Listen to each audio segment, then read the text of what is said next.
नमस्कार, मैं विमलेंदु चैतन्य और आप देख रहे हैं अब तक बिहार। चैतन्य कम्युनिकेशंस के समाचार प्रभाग में आपका स्वागत है। आइए चलते हैं आज की पहली खबर की ओर। आज हम मौजूद हैं रामेश्वर प्रसाद यादव, जो गया शहर के नामचीन हस्तियों में शुमार हैं। एक अधिवक्ता रामजीत राय उर्फ रामजी यादव, जो डेल्हा पर के रहने वाले हैं, उन्होंने आरोप लगाया था कि लैंड फॉर लैंडलेस, जैसा कि सर ने भी अभी थोड़ी देर पहले बताया कि उन लोगों के लिए ज़मीन जिन लोगों के पास ज़मीन नहीं है, जिन लोगों के सर पर छत नहीं है, उनके लिए छत की व्यवस्था की परियोजना को लेकर इन्होंने एक सपना देखा था और उस सपने को साकार करने के लिए इन्होंने सरकार तक का दरवाज़ा खटखटाया और आज सामने है गांगो बीघा गृह निर्माण सहयोग समिति के नाम से। हालांकि रामजीत राय उर्फ रामजी यादव ने जो इनके ऊपर आरोप लगाया था, उसके लिए सीधे हम बात करने के लिए सीधे इन्हीं के पास हम आए हैं। यहाँ पे जो स्वयं सचिव हैं इस समिति के और एक कद्दावर नेता भी हैं। सीधे हम ये जानना चाहें कि सर, कहने को तो चांद पे भी लोग कहता है कि दाग है। इस दाग के बारे में क्या कहना चाहेंगे सर? ये फैक्ट है कि जिस इंसान में गुण है उसमें अवगुण होगा।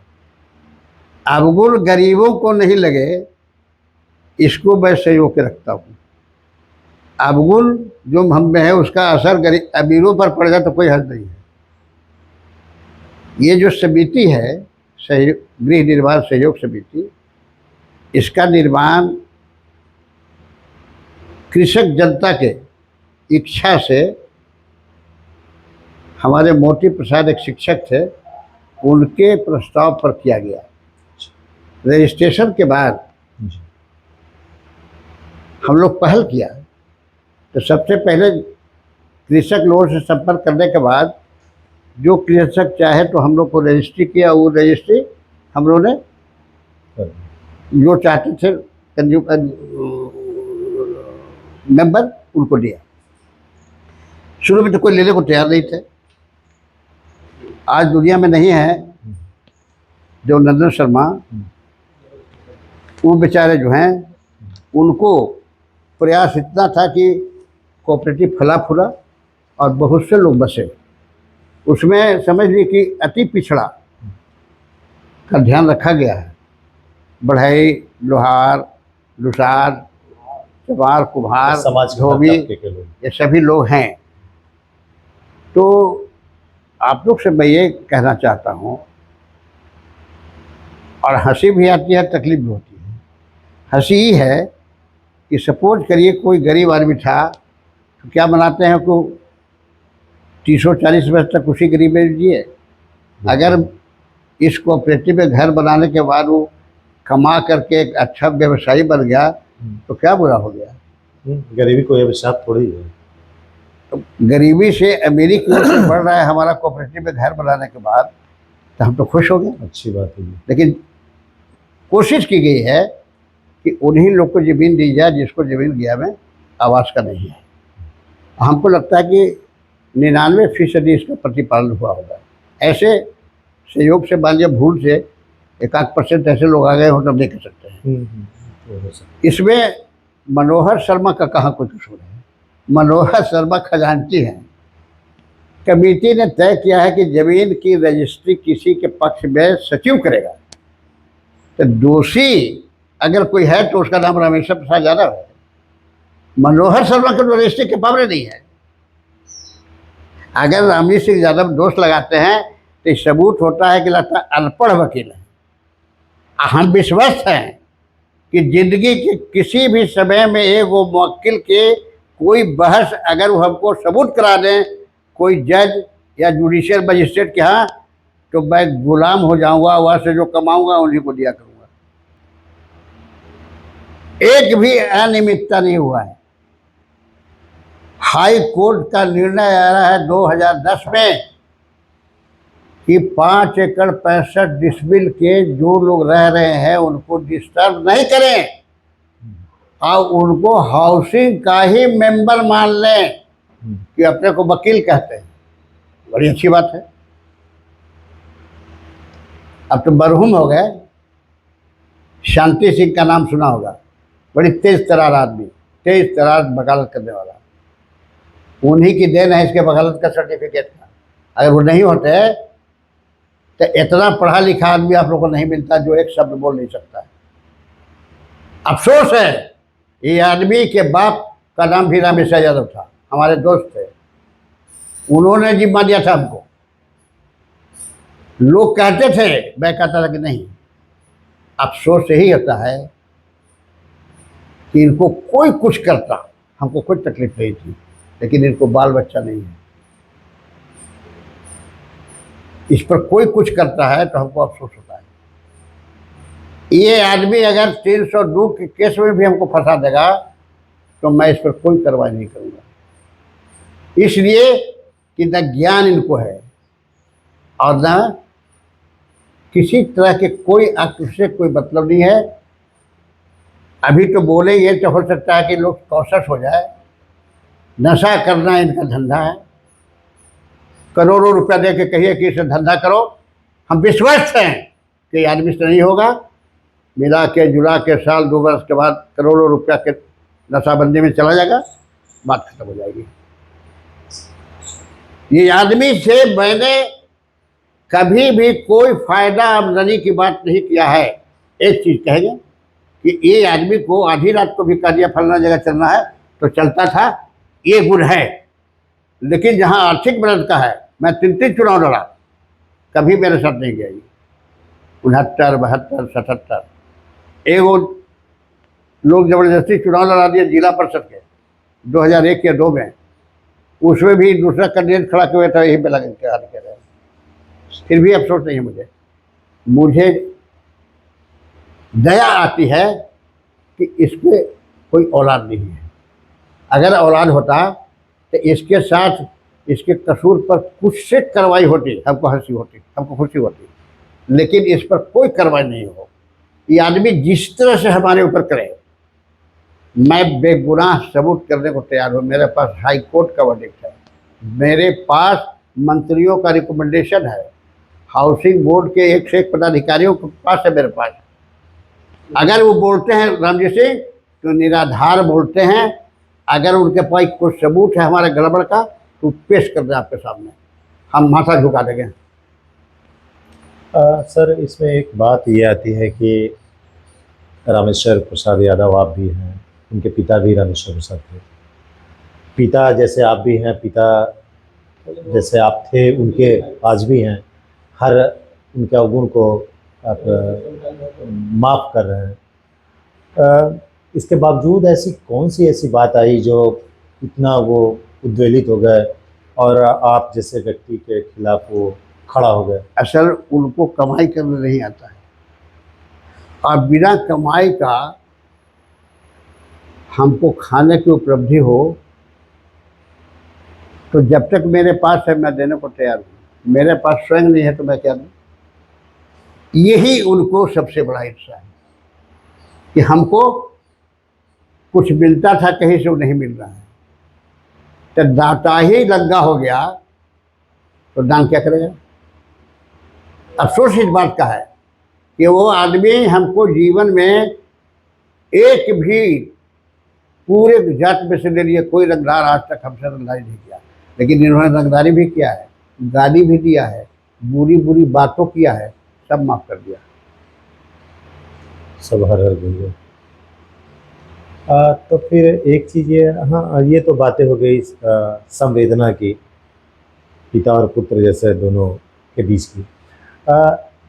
अब मामला आता है ये कि सहकारी समिति जो बनाई गई, जो आपके पास डॉक्यूमेंट्स वगैरह हैं बहुत सारे, काफ़ी पहले भी हमने कवर किया था।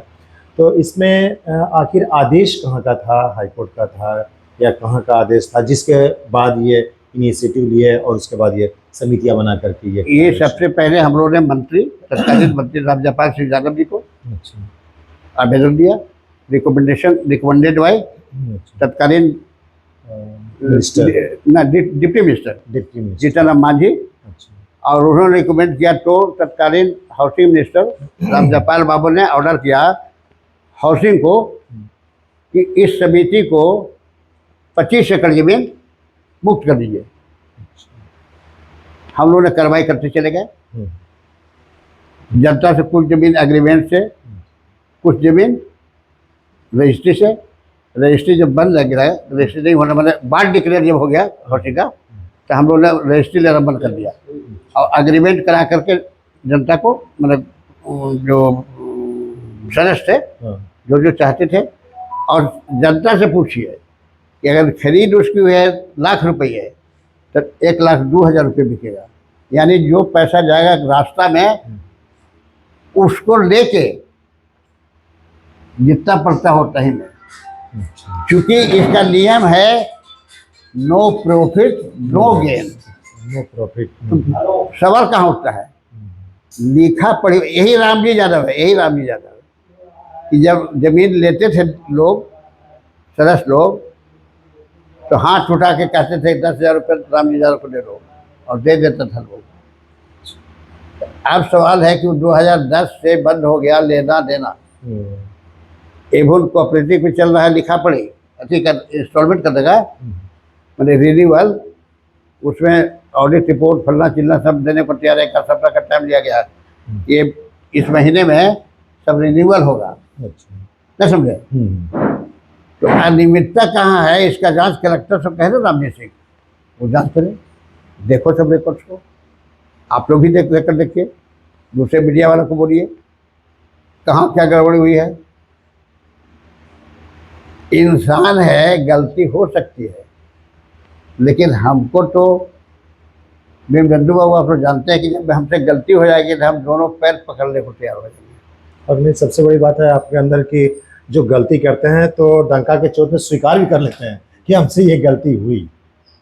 तो ऐसा सवाल है कि हम जैसा आदमी, गया में हमारी ज़मीन नहीं न है, ये 3 कट्ठा ज़मीन मैंने हम खरीदे थे और एक कोऑपरेटिव के थ्रू खरीदे। अच्छा, ये भी हाउसिंग का ही ज़मीन है? हाउसिंग का नहीं था। अच्छा, चोरी किया एक तरह से कहिए, मैंने अच्छी बचाई, कुछ कहते हैं रजिस्ट्री।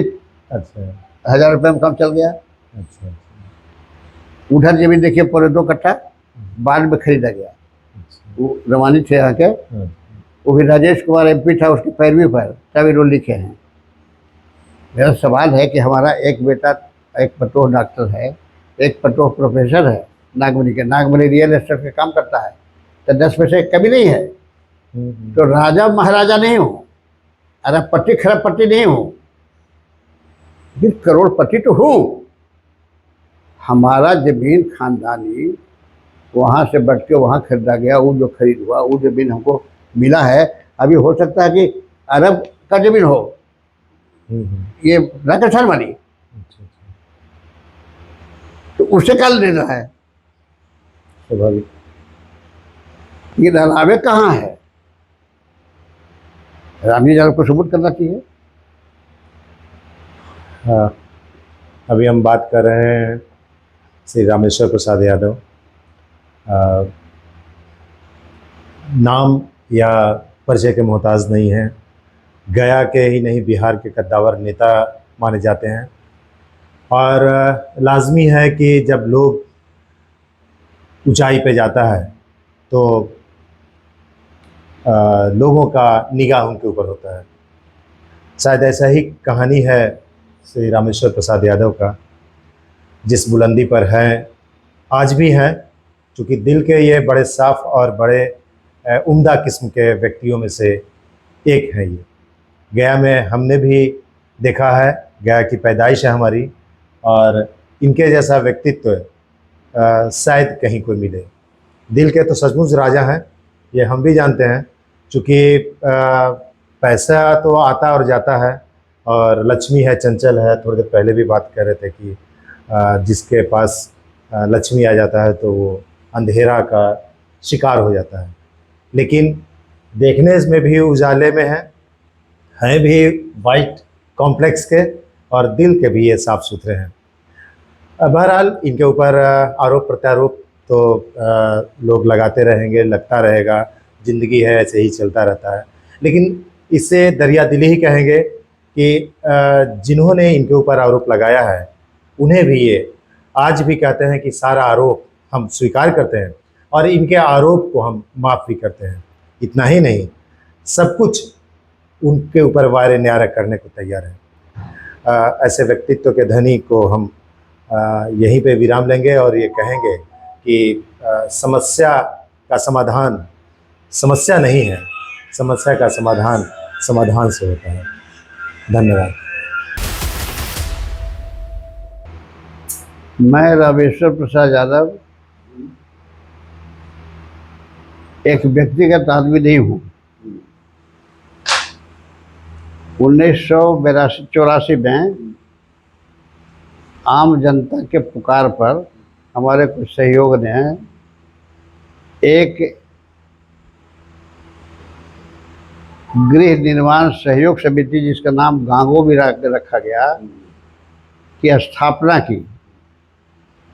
स्थापना के बाद हम लोगों ने उस ज़मीन को खरीदना शुरू किया है कोऑपरेटिव के नाम पर, जो ज़मीन एक्वायर नहीं हुई थी। लेकिन कुछ ज़मीन खरीदने के बाद एक्वायरमेंट के कार्यक्रम तो पहले से था, हाउसिंग ने उसको वार्ड डिक्लेयर कर दिया। वार्ड डिक्लेरेशन के बाद ज़मीन मालिकों की इच्छा से रजिस्ट्री लेना बंद कर दिया और एग्रीमेंट के द्वारा प्राप्त करके, और जो सहयोगी जो कोऑपरेटिव के थे, जो खरीदना चाहते थे, तो कीमत उस समय जैसे 6,000 रुपये खरीदा गया, तो रास्ता में जो ज़मीन गई ना, वो ज़मीन की कीमत जोड़ के 8,000 रुपये कट्ठा वो लोग को लौट कर दिया गया। 10 के अगर ख़रीदा गया जनता से तो 12 के, 15 के ख़रीदा गया तो 17 के, यानी 2,000 जो रास्ते में ज़मीन जा रही है उसकी कीमत जोड़ करके किसी को, अच्छा, जो भी खरीदार हैं, पॉलिसी हुआ कि land for landless, home for homeless. जो पॉलिसी है हाउसिंग बोर्ड की, उसी तरह की पॉलिसी ये गृह निर्माण समिति को बना के, और हम लोग को समझ से कोई इसमें अरबपति खरबपति नहीं है। अब 1984, 85, 86, 87, 88, 89 जब भी ज़मीन खरीदे, और मेरी ज़मीन में, कोऑपरेटिव की ज़मीन में बना करके और मेहनत करके बिजनेस करके वो अब इस समय कोई खरबपति हो गया होगा, तो उसको बांध के तो नहीं रखा जाए कि कमाई मत करिए आप। लेकिन 100% कोशिश की गई कि ज़मीन उसी को दी जाए जिसके पास ज़मीन नहीं है। और हमको लगता है कि 99.9% ऐसे ही लोग उसमें रहे हैं, इसमें लगभग सभी जात के हैं, काफी निम्न स्तर के लोग हैं। हाँ। अच्छा, एक सवाल आ है कि गांगो गृह निर्माण सहयोग समिति को ये किसने आदेश दिया, या कि आप जमीन को? सबसे पहले तत्कालीन गया के मंत्री जीतनराम मांझी थे, उनसे रिकमेंडेशन लिया, और उनके रिकमेंडेशन पर तत्कालीन हाउसिंग बोर्ड के मिनिस्टर राम जयपाल सिंह यादव जी ने ऑर्डर दिया हाउसिंग को। ये लिखित ऑर्डर है? हाँ, लिखित है। आपके पास डॉक्यूमेंट्स है? हाँ हाँ, लिखित है कि कोऑपरेटिव के पक्ष में 25 एकड़ जमीन छोड़ दे। और ऐसा कोई हाई कोर्ट का भी निर्देश है बिहार राज्य आवास बोर्ड के डायरेक्टर को? हम लोग उतना ही नहीं रुके, जो भी उचित कार्रवाई है वो कार्रवाई हमेशा कराते चले गए। ये देखिए, एक कॉपी है, ये हाई कोर्ट का है। ये 2010 में वहाँ के जो बाशिंदे हैं उन लोगों ने दरख्वास्त किया, तो देखिए ये 5 एकड़ 65 डिसमिल पर हाई कोर्ट का वर्डिक्ट आया कि ये जितने मेंबर हैं उन सबको हाउसिंग बोर्ड का मेंबर समझिए और डिस्टर्ब मत करिए, जो घर बना लिए उसको मत तोड़िए। ये ऑर्डर है, ये कॉपी आप लोग को देंगे। इतना ही नहीं, इतना ही नहीं, ये 5 एकड़ 65 डिसमिल जो है ये महेश सिंह यादव कॉलेज के दक्षिण साइड में है, जिसको आहर बोलते हैं। इस पर सभी लोग, जब हम लोग ने रजिस्ट्री लिया और रजिस्ट्री दिया या कच्चा रजिस्ट्री लिया, एग्रीमेंट कराया किसान से और उस हिसाब से इन लोग को रजिस्ट्री कर दिया। 2010 में 17 या 18 में समपाल आए कमीशन, उन्होंने हाउसिंग के सब जमीन पर रजिस्ट्री पर बैन कर दिया। तब से रजिस्ट्री वगैरह सब बंद है और कोऑपरेटिव को भी रिन्यूअल करने की बात है, वो लिखा पढ़ी चल रहा है।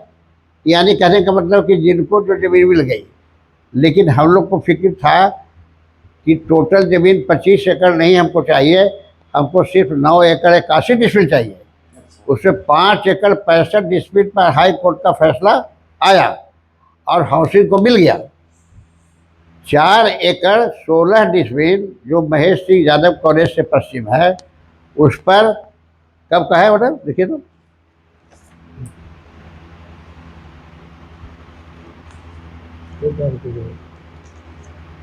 इधर हुआ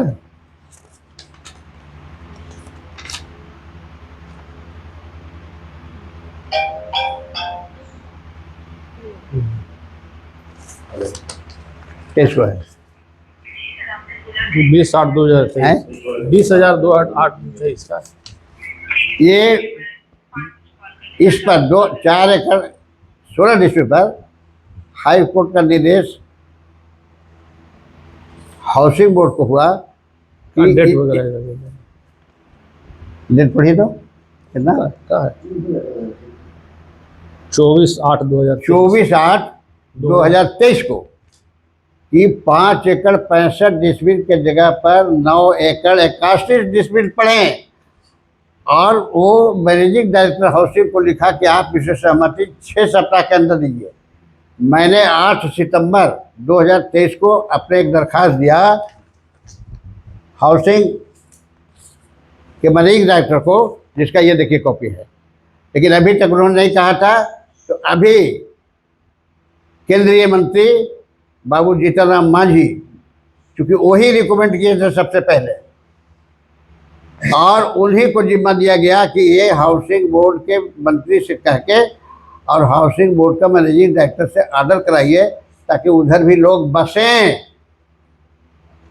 सूत्रों के हवाले से पता चला है कि आप अपने बेटे नागमणि और शशि के नाम पर काफ़ी प्रॉपर्टी बनाई है, अपनी पत्नी के नाम पर बनाई है, सगे संबंधी के नाम पर खरीदी है, क्या ये सत्य है? हाँ सत्य है। तो ये जो मकान है ये भी अब जो कहिए उसमें थोड़ी बेईमानी भी मान लीजिए तो ठीक है। हाउसिंग के नाम पर रजिस्ट्री फी नहीं लगता था, तो बाद में जब इस तरह होने लगा तो मैं भी ज़मीन को पैसा दे करके हाउसिंग के थ्रू ही लिखवाया, जो मेरे मलकिनी के नाम पर है ये 3 कट्ठा ज़मीन। दूसरी चीज़ कि हमारा जो बेटा है, बड़े बेटा शक्ति कुमार नागमणि, वो रियल एस्टेट के काम करते हैं, एक चीज़। दूसरी चीज़ कि छोटे बेटा जो हैं वो पति पत्नी दोनों अच्छे दांत चिकित्सक हैं, और आप लोग को भी मालूम होना चाहिए कि बाबू जीतन राम मांझी को जो इम्प्लांटेशन हुआ दांत का, उसमें शशि का ही सबसे बड़ा सहयोग है। आपके बेटे का? मेरे बेटे का। तो उन लोग मैंने बिना काम कर नहीं है, हम अब कोई काम करते नहीं है। बताइए, आप नेता राजनीति में भी हैं, तो क्या राजनीति में कभी पुलिस की डंडे खाई है, जेल यात्रा हुई है?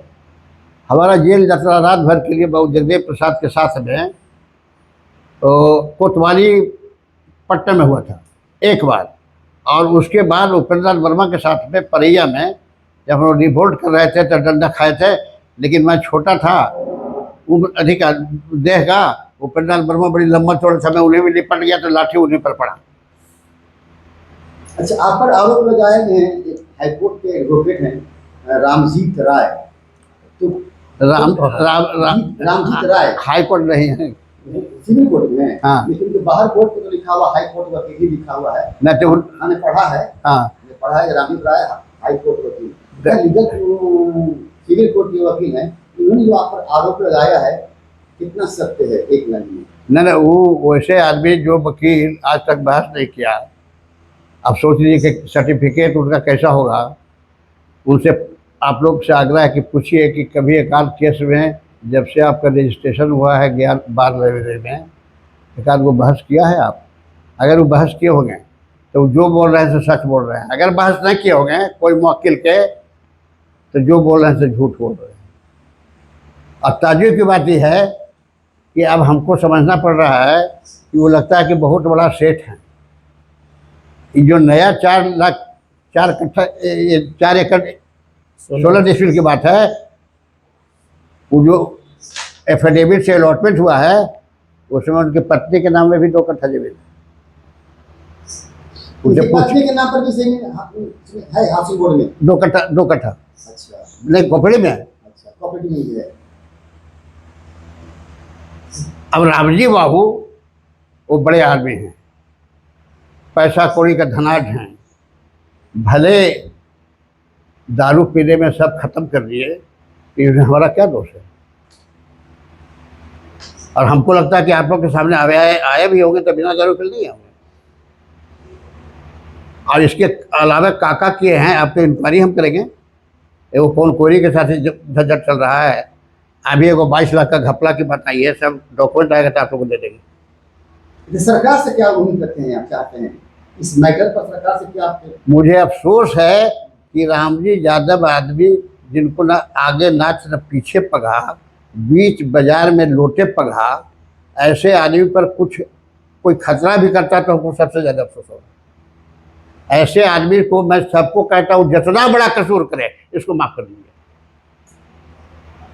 ये कसूर के दंडनीय आदमी है ही नहीं है।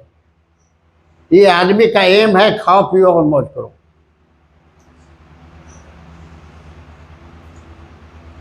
इसके अलावा अपने घर में ही क्या किए हैं वो भी मैं आपको बताऊंगा। अब मैं एक आदमी हूँ, जो पारिवारिक मामला है, 5 आना 4 पाई का काला पट्टीदार होने के बाद भी अपने भाई और बाप से हिस्सा नहीं दिया। 5 लोग इसी जहाँ पर बैठे हैं, जबरदस्ती आने के बाद कि 4 बीघा जमीन अच्छे पर ले लो, क्या कहते हैं उसको, मशीन पर, मशीन नहीं, तीनों मशीन उन लोग का, समूचा कुशवा के घर उन लोग का। तो 4 बीघा जमीन कहीं दे दिए दूसरा जगह लिया है। और जो अपने खरीदा था वो क्या कहते हैं उसको, दाकस्थान, वो जमीन अपने हिस्सा में रखा है। हमारे बाप के पास भी 61 बीघा जमीन थी सबसे, तो हिस्सा से कितना होता हमको, लगभग 20 बीघा। हम अभी 10 बीघा के मालिक हैं। और 4 बीघा वहाँ था तो 1.5 बीघा बेच के फिर 1.5 बीघा यही लिया।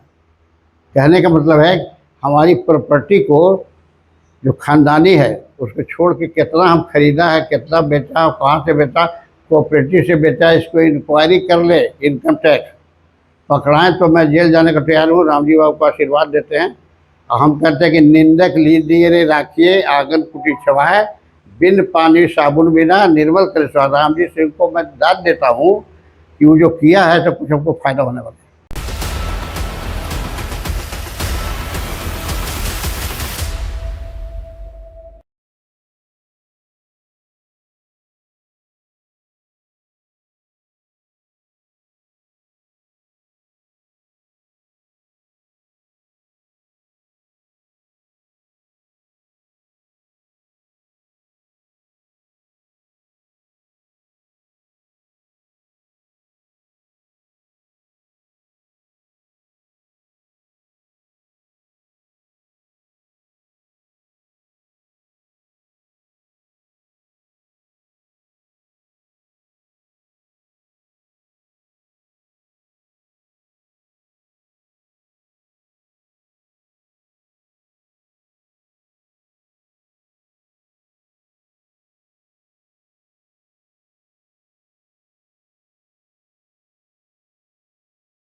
नमस्कार, आप देख रहे हैं अब तक बिहार। हमारे पीछे जो हल्ला बोल कार्यक्रम देख रहे हैं, ये सभी समान काम का समान वेतन के हक को लेकर आर पार की लड़ाई के मूड में है। ये ऐसे स्वास्थ्य कर्मी हैं जिनकी वजह से सरकार आज अपनी पीठ थपथपाती है। नीतीश सरकार इन्हीं लोगों के बदौलत स्वास्थ्य की सेवाओं को चरमोत्कर्ष तक पहुंचाने का स्वांग रचती है। लेकिन ऐसे में जब समान अधिकार समान काम ये लोग कर रहे हैं तो समान वेतन क्यों नहीं मिलने चाहिए। इन्हीं कई मांगों को लेकर आज ये महिलाएं हल्ला बोल कार्यक्रम में मौजूद हैं। ये आज घेराव करेंगे, सिविल सर्जन का घेराव करेंगे और अपनी मांग को लेकर जमकर विरोध दर्ज करेंगे। अब तक बिहार के लिए गया से मैं विमलेंद्र चैतन्य।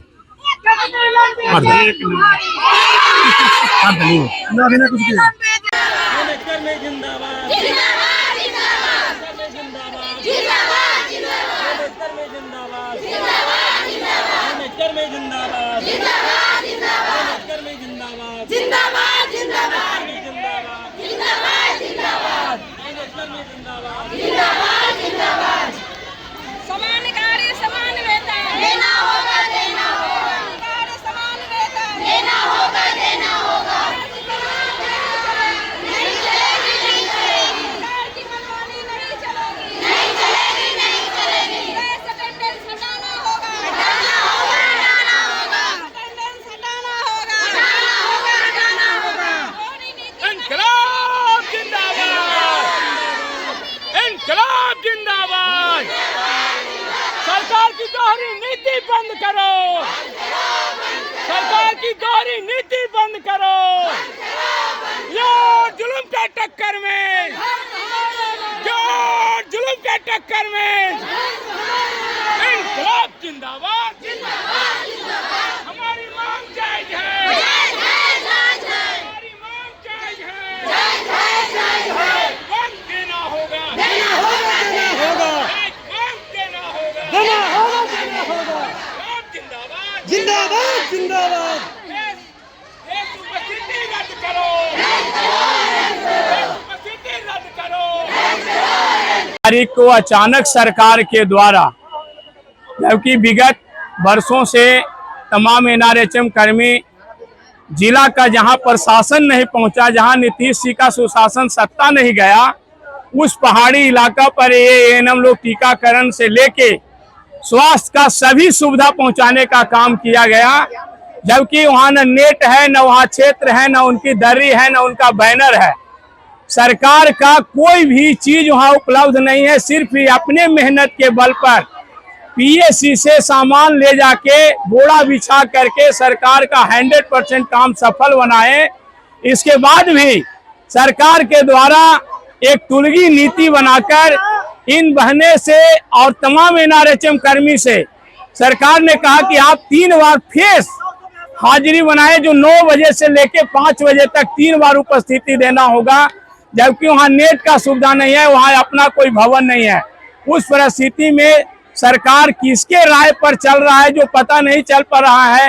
ये देश का राय पर चल रहा है या अमेरिका का राय यहाँ पर दे रहा है, जो बड़ा दुखद समाचार है।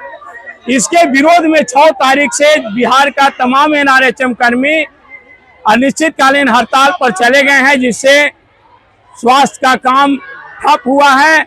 और आज उसी को आवाज बुलंद करने के लिए आज 10 जुलाई को सिविल सर्जन के समक्ष गया जिला के तमाम एनआरएचएम कर्मी आजाद पार्क से प्रदर्शन निकालेंगे। प्रदर्शन में पहला मांग है सभी को अस्थायीकरण घोषित किया जाए।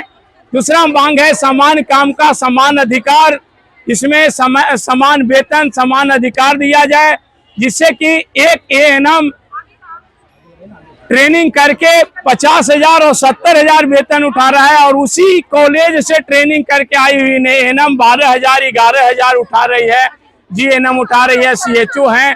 तो ये बड़ा विचित्र स्थिति है कि एक ही संस्थान से काम करने वाले 3 तरह का पैसा ले रहे हैं। ये देश के लिए बड़ा गलत नीति जाता है, बड़ा अशोभनीय जाता है। तो इन्हें समान काम का समान अधिकार समान वेतन का मांग है।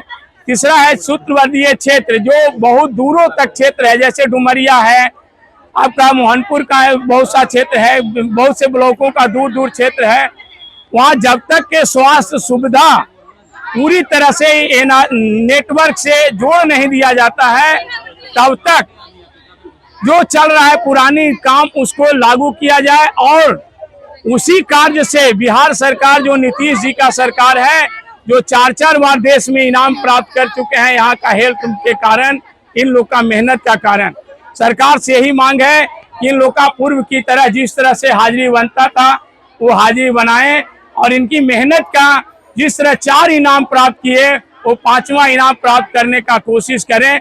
सबका सहयोग दें, सबके साथ रहें।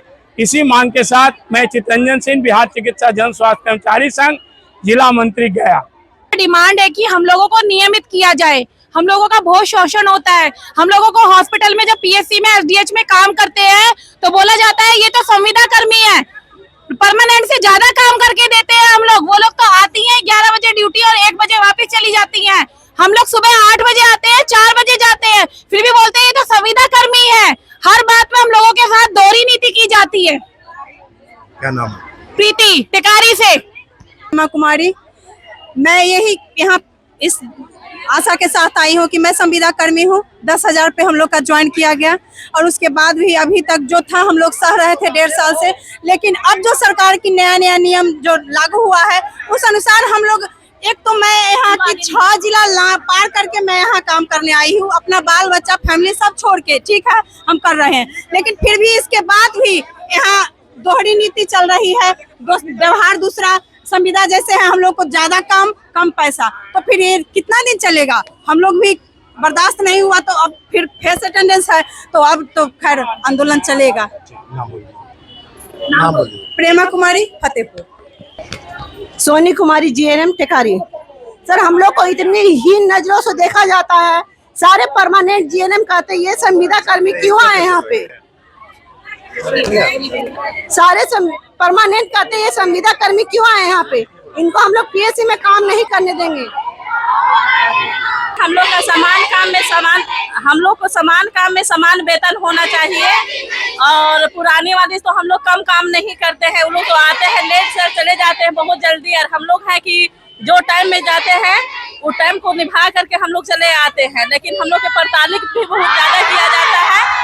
सर, हर एक ऐप में हम लोग को ही भरना पड़ता है, हर एक चीज, हर ऐप में नई वाली हम लोग भरते हैं, लेकिन हम लोग चाहते हैं कि समान काम का समान वेतन होना चाहिए। रेडी का सरकार